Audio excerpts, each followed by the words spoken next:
Welcome है दोस्तों आपको मेरा यूट्यूब चैनल मैथ मास्टर्स में।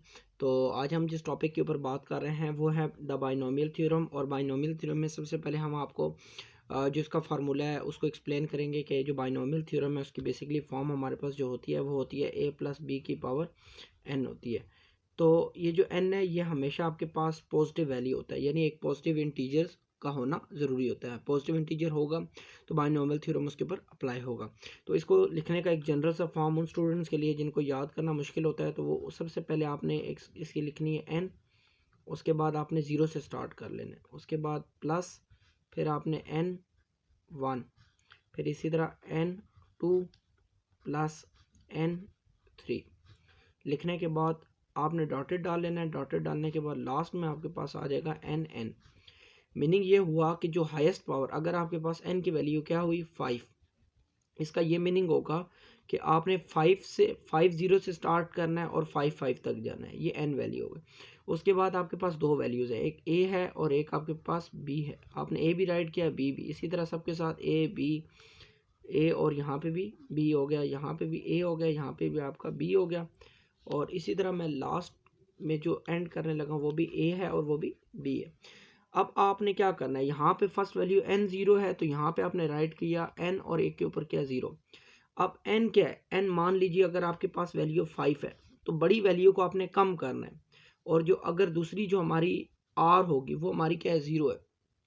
तो इस तरीके से इस वैल्यू को आपने इंक्रीज़ करना है। तो अगर n की वैल्यू 5 हो तो इसको लेस करने के लिए आपने इसको माइनस करना पड़ता है, इसलिए जहाँ n आ रहा है वहाँ पे आपने a की जगह जाके लिखना है n-1।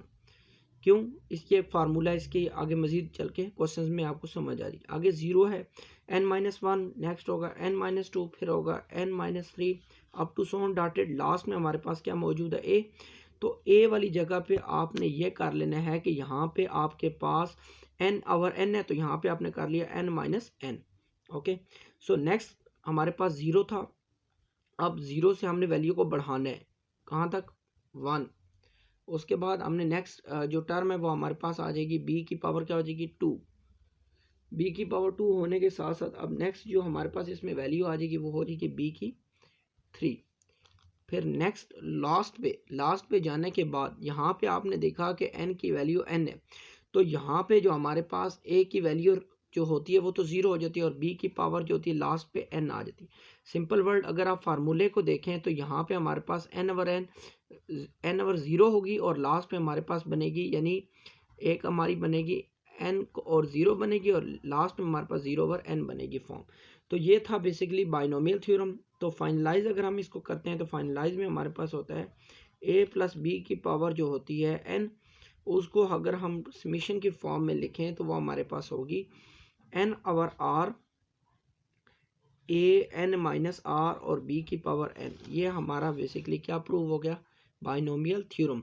r इसमें 0 1 2 3 4 है और n माइनस r करते जाए और b की वैल्यू को बढ़ाते जाए। तो ये हमारा क्या है, बाइनोमियल थ्योरम। और मज़ीद इस तरह की जो बाइनोमियल से रिलेटेड नेक्स्ट क्वेश्चंस को देखने के लिए मेरे चैनल को लाइक करें, सब्सक्राइब करें ताकि मज़ीद इन्फॉर्मेशन आप तक पहुंचती रहे।